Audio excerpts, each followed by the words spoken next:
Welcome to current शिक्षा। I hope आप सभी लोग बहुत अच्छे होंगे और आपकी तैयारी भी बहुत अच्छी चल रही होगी। आज इस वीडियो में हम 2 नवंबर 2023 का करंट अफेयर्स शॉर्ट नोट्स के माध्यम से रिवाइज करने वाले हैं। अगर आप लोग चैनल पर पहली बार आ रहे हो तो चैनल को जरूर सब्सक्राइब कर लें। इसका पीडीएफ आप लोगों को टेलीग्राम ग्रुप में मिल जाएगा, जिसका लिंक डिस्क्रिप्शन में दिया गया है। आइए आज की शुरुआत करते हैं। आज का पहला क्वेश्चन है, 8वीं बार बैलन डी ओर पुरस्कार से किसे सम्मानित किया गया है। यहाँ पर बैलन डी ओर पुरस्कार 8वीं बार 2023 में लियोनेल मेसी को दिया गया है और ये अर्जेंटीना के प्लेयर हैं और ये विश्व के पहले व्यक्ति हैं जिनको 8वीं बार यह सम्मान दिया गया है। बैलन डी ओर की बात करें तो ये फुटबॉल के बेस्ट प्लेयर को सम्मान दिया जाता है। इसको प्रदान पेरिस फ्रांस में किया जाता है, जिसकी शुरुआत 1956 में हुई थी। यहाँ पर पहले व्यक्ति जिनको यह सम्मान दिया गया था उनका नाम है स्टैनली मैथ्यू, जो कि इंग्लैंड के थे। यहाँ पर महिला 2023 में यह सम्मान एंटाना बोनामती को दिया गया है और ये स्पेन की रहने वाली हैं। सर्वश्रेष्ठ पुरुष अंडर 21 खिलाड़ी कोपा ट्रॉफी यहाँ पर जूड बेलिंगहैम को दिया गया है। सर्वश्रेष्ठ पुरुष गोलकीपर की ट्रॉफी यहाँ पर एमिलियानो मार्टिनेज को दी गई है। क्लब ऑफ द ईयर का अवार्ड मैनचेस्टर सिटी और एफसी बार्सिलोना फेमिनी को दिया गया है। नेक्स्ट है, डूरंड कप, संतोष ट्रॉफी और रोवर्स कप फुटबॉल से संबंधित हैं। संतोष ट्रॉफी का आयोजन इस बार रियाद सऊदी अरब में किया गया था, जिसमें विजेता कर्नाटक बना और इसने मेघालय को हराया था। बात करें फीफा वर्ल्ड कप 2022 की, तो इसका आयोजन कतर दोहा में किया गया था, जिसका शुभंकर लाइव था और जिसको जीता अर्जेंटीना ने था। अर्जेंटीना ने फ्रांस को हराया था। गोल्डन बॉल का अवार्ड लियोनेल मेसी को दिया गया था। गोल्डन बूट का अवार्ड एम्बापे, जो कि फ्रांस के प्लेयर हैं, इनको दिया गया था। फीफा महिला वर्ल्ड कप की बात करें तो यहाँ पर इसका आयोजन ऑस्ट्रेलिया और न्यूजीलैंड में किया गया था, जिसमें विजेता स्पेन रहा, इसने इंग्लैंड को हराया था। इंटर कॉन्टिनेंटल कप, जो कि फुटबॉल से संबंधित है, इसका विजेता भारत बना। भारत ने लेबनान को हराकर इंटर कॉन्टिनेंटल कप को जीता था। नेक्स्ट क्वेश्चन है, दिवंगत प्रसिद्ध जलवायु वैज्ञानिक और नोबेल पुरस्कार विजेता सलीम उल हक का संबंध किससे है। सलीम उल हक का संबंध बांग्लादेश से है। इनका हाल ही में निधन हुआ है और ये जलवायु क्रांतिकारी थे। 2007 में इनको नोबेल पुरस्कार शांति में दिया गया था। बात करें बांग्लादेश की, तो इसका गठन 1971 में हुआ था। बांग्लादेश की राजधानी ढाका है। इसकी करेंसी टका है। यहाँ की प्रधानमंत्री शेख हसीना हैं। यहाँ पर बंग बंधु, इनके पिता शेख हसीना के शेख मुजीबुर रहमान को उपाधि दी गई थी। बांग्लादेश के साथ भारत युद्धाभ्यास करता है, जिसमें प्रमुख हैं बोंगो और संप्रीति। भारत से सीमा यहाँ पर बांग्लादेश की 4096 किलोमीटर लगती है और ये भारत के पड़ोसी देशों में सबसे ज़्यादा है। यहाँ पर वेस्ट बंगाल, मेघालय, असम, त्रिपुरा और मिजोरम से बांग्लादेश की सीमा लगती है। नेक्स्ट है, एम.एस. स्वामीनाथन का हाल ही में निधन हुआ था। एम.एस. स्वामीनाथन भारत में हरित क्रांति के जनक हैं। विश्व में हरित क्रांति के जनक नॉर्मन बोरलॉग हैं और ये जो हरित क्रांति शब्द है इसको विलियम गार्ड ने दिया हुआ है। 3 बार नोबेल अवार्ड प्राप्त करने वाली संस्था रेड क्रॉस है, जिसकी स्थापना हेनरी डुनेंट ने किया था। हेनरी डुनेंट इसके रेड क्रॉस के संस्थापक हैं और इसको यहाँ पर शांति का नोबेल पुरस्कार दिया गया था। शांति का नोबेल अवार्ड 2023 नरगेशी मोहम्मदी को दिया गया है और ये ईरान की रहने वाली हैं। बालकृष्ण दोषी का हाल ही में निधन हुआ था और ये वास्तुकार हैं। इनको पद्म विभूषण दिया गया है और ये एक बार प्रिज़्कर अवार्ड भी जीत चुके हैं। नेक्स्ट क्वेश्चन है, रूसी कंपनी रोसाटॉम ने विश्व की सबसे ऊंची परमाणु सुविधा कहाँ स्थापित की है। तो यहाँ पर अलरो, यहाँ पर बोलिविया में इसने विश्व की सबसे ऊंची यहाँ पर परमाणु सुविधा स्थापित की है। रोसाटॉम कंपनी रूस की परमाणु निगम कंपनी है, जिसकी स्थापना 2007 में की गई थी। विश्व में सबसे ऊंची परमाणु सुविधा स्थापित बोलिविया में किया गया है। इसको अनुसंधान रिएक्टर यहाँ पर स्थापित किया गया है। समुद्र तल से इसकी ऊंचाई 4000 मीटर है। बात करें बोलिविया की, तो बोलिविया की राजधानी लापाज है और ये विश्व की सबसे ऊंची राजधानी है। बोलिविया में टिन धातु के भंडार पाए जाते हैं। टिटिकाका झील पेरू और बोलिविया की सीमा पर स्थित है।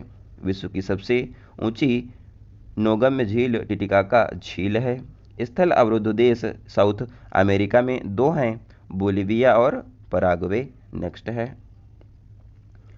वर्ल्ड का बिगेस्ट लैंडलॉक कंट्री यहाँ पर स्थल अवरुद्ध देश कजाकिस्तान है, जिसकी राजधानी अस्ताना है। यहाँ पर न्यूक्लियर रिएक्टर दिए गए हैं, कुछ इंपॉर्टेंट हैं, इनको देख लेते हैं। नरोरा यूपी में स्थित है, कलपक्कम तमिलनाडु में है और इसको रूस की सहायता से बनाया गया है।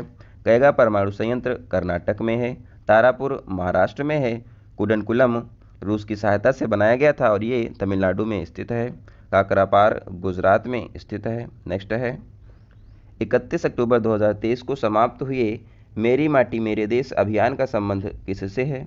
यहाँ पर इसका संबंध जो है, पहले बात कर लेते हैं मेरी माटी मेरा देश अभियान के बारे में। इसको 9 अगस्त 2023 को पहली बार इसकी कल्पना पीएम मोदी के द्वारा की गई थी। इसकी नोडल एजेंसी संस्कृति मंत्रालय है। यहाँ पर 31 अक्टूबर 2023 को इसका समापन हुआ है। इसका नारा था मिट्टी का नमन वीरों को वंदन। इसका उद्देश्य है हर ग्राम पंचायत में शहीदों की याद में शिलालेख स्थापित करना। यहाँ पर पंच प्रण यहाँ पर बल दिया गया है इनके ऊपर। इसके तहत अमृत कलश यात्रा पूरे देश शुरू की गई थी, जिससे देश के हर कोने से मिट्टी लाकर युद्ध स्मारक जो कि दिल्ली में स्थित है, इसमें अमृत वाटिका में स्थापित करना था। यहाँ पर पंच प्राण जो है ये 15 अगस्त 2022 को पीएम मोदी ने भारत को अगले 25 वर्ष में विकसित राष्ट्र में बदलने के लिए 5 प्रण लिए थे, जिसमें पहला है विकसित भारत के बड़े संकल्प के साथ आगे बढ़े, गुलामी के सारे निशान को मिटा दिया जाए, भारत की विरासत पर हम लोगों को गर्व करना चाहिए, एकता की ताकत पर यहाँ पर बल दिया गया है। प्रधानमंत्री एवं मुख्यमंत्री सहित नागरिकों के कुछ कर्तव्य हैं, इनका निर्वहन किया जाना चाहिए। विश्व मृदा दिवस 5 दिसंबर को मनाया जाता है। ब्लैक अर्थ सॉइल यानी कि पृथ्वी की काली मृदा, जिसको चरणोजम मृदा भी कहते हैं, और ये सर्वाधिक उपजाऊ होती है। यहाँ पर स्टेपीज घास के मैदान पाए जाते हैं और यहाँ पर धान का कटोरा भी यहाँ पर इसको कहा जाता है। नेक्स्ट है काली मृदा का अन्य नाम रेगुर है और ये दक्कन पठार में पाई जाती है। यूरिया गोल्ड मिट्टी में सल्फर की कमी को दूर करने के लिए लॉन्च की गई है। नेक्स्ट क्वेश्चन है क्यूबसैट उपग्रह SSAMU SA8 का संबंध किससे है। इसका यहाँ पर संबंध जो है SS का मतलब है सर सैयद अहमद के नाम से, और AMU यहाँ पर अलीगढ़ मुस्लिम यूनिवर्सिटी का पहला ये उपग्रह है और ये नैनो उपग्रह है। भारत की पहली यूनिवर्सिटी जिसने अपना पहला उपग्रह लॉन्च किया है उसका नाम है ANUSAT। यहाँ पर उपग्रह ने लॉन्च किया था और यहाँ पर अन्ना विश्वविद्यालय है, इसने लॉन्च किया था। आदित्य L1 PSLV C57 से लॉन्च किया गया था और ये सूर्य के लिए मिशन है। यहाँ पर भारत का ये पहला सूर्य मिशन है और ये सूर्य की स्टडी करेगा, जिसको लॉन्च 2 सितंबर 2023 को किया गया था। नेक्स्ट है NVS 01, यहाँ पर GSLV F12 से लॉन्च किया गया है। नेक्स्ट है चंद्रयान 3। चंद्रयान 3 को 14 जुलाई 2023 को लॉन्च किया गया था LVM-3 M4 रॉकेट के द्वारा। 23 अगस्त को चंद्रयान 3 साउथ पोल पर सफलतापूर्वक लैंडिंग किया था और उस पॉइंट को शिव शक्ति पॉइंट नाम दिया गया है और 23 अगस्त को राष्ट्रीय अंतरिक्ष दिवस घोषित किया गया है। DSSAR PSLV C56 से लॉन्च किए गए थे और ये सिंगापुर के उपग्रह थे। नेक्स्ट क्वेश्चन है ब्रिटिश एंडोरेंस चैंपियनशिप में भाग लेने वाली पहली भारतीय कार रेसर हुमैरा मुश्ताक का संबंध किससे है। इनका संबंध जम्मू कश्मीर से है और ये जम्मू कश्मीर की रहने वाली हैं। यहाँ पर ब्रिटिश एंडोरेंस चैंपियनशिप का आयोजन पहली बार 1997 में किया गया था और ये पहले भारतीय महिला हैं जिन्होंने इसमें भाग लिया है। इंटरनेशनल ड्राइविंग का लाइसेंस लेने वाली पहली भारतीय हुमैरा मुश्ताक हैं। पहली MotoGP रेस 2023 का आयोजन उत्तर प्रदेश के बुद्ध इंटरनेशनल सर्किट में किया गया था, जिसके विजेता मार्को बेचाजी हैं और ये इटली के रहने वाले हैं। क्रिस्टियाना कोच चांद पर जाने वाली पहली भारतीय एस्ट्रोनॉट हैं और इनको आर्टेमिस मिशन के तहत नासा यहाँ पर इनको चांद पर भेज रहा है और भारत 27वां देश इसमें शामिल हुआ है। कैप्टन शिवा चौहान सियाचिन पर तैनात होने वाली पहली भारतीय महिला अधिकारी हैं। दीपिका मिश्रा वीरता पुरस्कार प्राप्त करने वाली पहली एयरफोर्स की महिला हैं। गीता राणा लद्दाख में सेना की कमान संभालने वाली यहाँ पर पहली महिला हैं। Sushma Patel Indian blind cricket team की कप्तान बनाई गई हैं। नेक्स्ट क्वेश्चन है, हाइड्रोजन उत्पादन करने वाले बैक्टीरिया की खोज कहाँ की गई है? इसकी खोज रत्नागिरी महाराष्ट्र में की गई है। इसकी खोज गर्म झरना यानी कि हॉट स्प्रिंग में की गई है। यहाँ पर एक जीवाणु खोजा गया है जो कि हाइड्रोजन उत्पादन करने वाला है, जिसका नाम स्पोराना एरोबिना हाइड्रोजनी फॉर्मांस है। और यहाँ पर अवायवी का संबंध ऑक्सीजन की आवश्यकता इसके अंदर नहीं होती है। केरल में मिली नई मशरूम की प्रजाति का नाम कैडोलेओमाइसिस है। यहाँ पर इसका नाम है। बैक्टीरिया से होने वाले रोग कुछ हैं, इनकी ट्रिक दी गई है, इसको देख लेते हैं।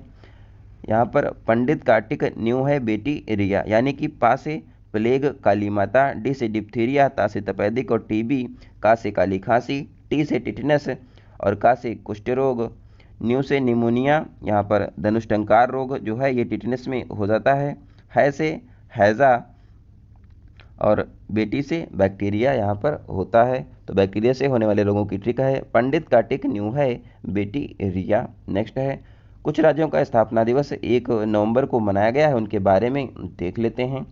महाराष्ट्र की राजधानी यहाँ पर मुंबई है। महाराष्ट्र जनसंख्या के स्थान में यहाँ पर दूसरे नंबर पर आता है। क्षेत्रफल में बात करें तो महाराष्ट्र का स्थान तीसरा है। यहाँ के मुख्यमंत्री एकनाथ शिंदे हैं। महाराष्ट्र के राज्यपाल रमेश बैस हैं। यहाँ पर लातूर कोयना झील महाराष्ट्र में स्थित है। गोदावरी का उद्गम त्रियंबक पहाड़ी नासिक से होता है। कृष्णा नदी का उद्गम स्थल महाबलेश्वर है। औरंगाबाद का नया नाम संभाजी नगर हाल ही में किया गया था। बीबी का मकबरा ताजमहल की भद्दी नकल इसको औरंगजेब के द्वारा बनवाया गया था। नेक्स्ट क्वेश्चन है, मेरा हाउ चोबागा उत्सव कहाँ आयोजित हुआ है? इसका आयोजन मणिपुर में किया गया है और मणिपुर की राजधानी इम्फाल है। यहाँ के मुख्यमंत्री सीएम वीरेंद्र सिंह के द्वारा इसको शुरू किया गया है। सभी समुदायों को एक साथ लाना और मिलाना जुलना इसका उद्देश्य है। सुरुई लिली फेस्टिवल मणिपुर में मनाया जाता है।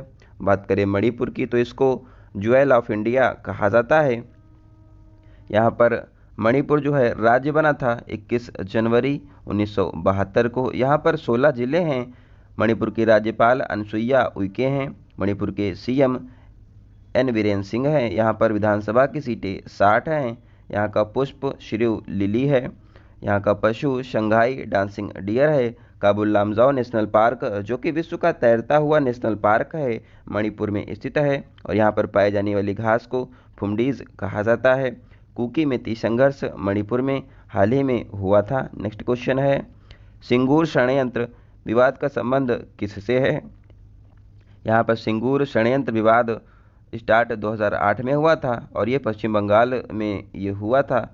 यहाँ पर टाटा कंपनी ने प्लांट एक स्थापित किया था नैनो कार उत्पादन के लिए, लेकिन बाद में भूमि विवाद हुआ और प्लांट को बंद करना पड़ा था, जिससे कंपनी यहाँ पर ट्रांसफ़र हो गई थी गुजरात में। यहाँ पर विवाद का निपटारा अब हुआ है। पश्चिम बंगाल औद्योगिक विकास निगम को यहाँ पर 766 करोड़ रुपए टाटा कंपनी को देने पड़ रहे हैं। नेक्स्ट है, राष्ट्रीय एकता दिवस 2023 कब मनाया गया है? यहाँ पर 31 अक्टूबर को राष्ट्रीय एकता दिवस मनाया गया है सरदार वल्लभ भाई पटेल के बर्थडे के अवसर पर।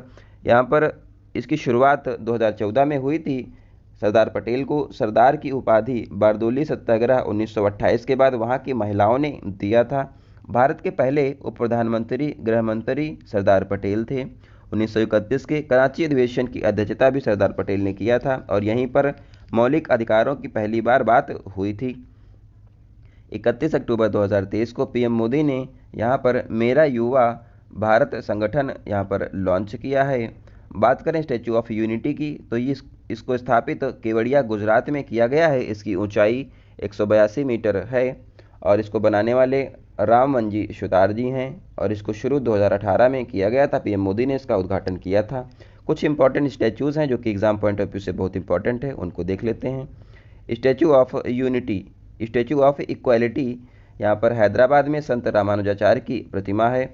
भारत के बाहर यूएसए में भीमराव अम्बेडकर जी की प्रतिमा लगाई गई है जिसको स्टैचू ऑफ इक्वालिटी नाम दिया गया और ये भारत से बाहर सबसे ऊंची भीमराव अम्बेडकर की प्रतिमा है। स्टैचू ऑफ प्रॉस्पेरिटी कैंपेगौड़ा जी की मूर्ति है, बेंगलुरु में स्थापित की गई है। इसकी ऊंचाई 108 फीट ऊंची है। यहाँ पर विश्वास स्वरूप स्टैचू ऑफ ट्रस्ट नाथ द्वारा राजसमंद राजस्थान में स्थापित की गई है और ये भगवान महादेव से संबंधित है। Statue of knowledge doctor Bhimrao Ambedkar की प्रतिमा है और ये लातूर महाराष्ट्र में स्थित है। Statue of oneness Omkareshwar Madhya Pradesh में स्थापित की गई है और ये आदि शंकराचार्य की प्रतिमा है। आई होप आप लोग को वीडियो अच्छी लगी होगी। अगर आप लोग इसका पीडीएफ चाहते हैं तो हमारे टेलीग्राम को ज्वाइन कर लें। अगर आप लोगों का कोई सुझाव हो तो आप लोग कमेंट बॉक्स में ज़रूर बताइए। मिलते हैं अगली वीडियो में, तब तक आप लोग अपना ध्यान रखें। धन्यवाद। जय हिंद।